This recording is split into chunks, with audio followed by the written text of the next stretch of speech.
Hi students, this video is just a quick orientation to the different kinds of classes that we'll be using over the next week or so as we look to the rest of the semester. Keep in mind that because I will be a resident scholar at the Collegeville Institute that I won't be there on campus, but I will still be available by email and in my regular online office hours to meet with you individually. There will be 3 different kinds of classes that we'll be doing, and the same schedule and the same types of classes are things that you'll want to be familiar with as we look to the later part of the semester, as I may need to step away depending on when my paternity leave time may be. The first is the most standard type of class, is something that we are pretty familiar with, is what I call a synchronous class. That means that we're all there live at the same time, and that will often be through Microsoft Teams. If you click on the link that's provided to you on Moodle for that class day, it should take you to our channel for our class, and then you should be able to find that live link there.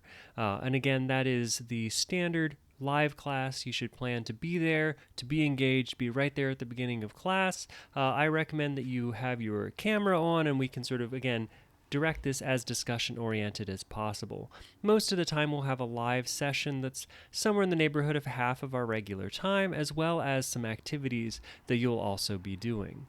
Another type of class that we're likely to have is an asynchronous class. Asynchronous means that we don't do it all at the same time. That gives you a little more flexibility, but if you're someone that struggles with deadlines, I recommend you just go ahead and do it at the same time as regular class. The nice part is that you don't have to go in, you don't have a camera on. Instead, what we're going to have are some activities. I'll generate some videos, we'll have those sorts of things together, and so you'll sort of go through step by step, and it'll guide you through some individual and some small group or larger group discussion that will allow us to engage with some of the really core questions and ideas in the text, but to do so in a different way. If you're someone that doesn't like to speak up in regular class or you feel a little uncomfortable, this is a great chance because when it's written down, you get a chance to think through your ideas a little bit more, and you get to sort of represent your ideas with just a little bit more thought. So if you're someone that's often quiet in regular class, think about those asynchronous classes, the non-live classes, as a chance for you to really get a chance to engage with the class in a different kind of way. I recommend that you complete that before the next class period, and completing that will give you your attendance credit. So if you don't complete it, obviously you're absent for that day, and so if you have any technical issues or something, it's best to try that out as early as possible.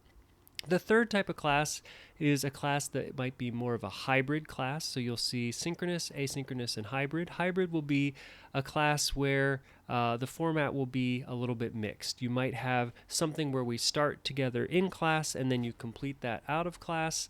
It might be something where there's an activity or video to get you started, and then in class time might be more work time or work that would direct you towards a project or some larger piece as well. So that's one where paying attention to the instructions can help you see exactly what the mix will be. The goal really is to give us a chance to engage with the text in a different way and to be able to be flexible and understanding during this time as well. If you have any questions or concerns along the way, please do let me know. My goal, as always, is to try to make the class as open and as accessible as possible, and I'm hoping that this is really an opportunity for you to engage with our discussion in our course in a different way.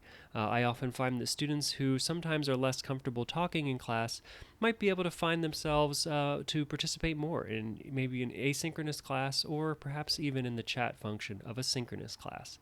So again, those are a sort of a quick overview of the 3 kinds of class that you might run into here and there throughout the rest of the semester. As always, keep a close eye on Moodle because there's a chance that our schedule may change here and there, and it's always your best guide to what's going on as well. And if you don't regularly check your UD email, I recommend that you make a habit of doing so in the next few weeks as well, because that will be an important starting point for any announcements that we may need to make.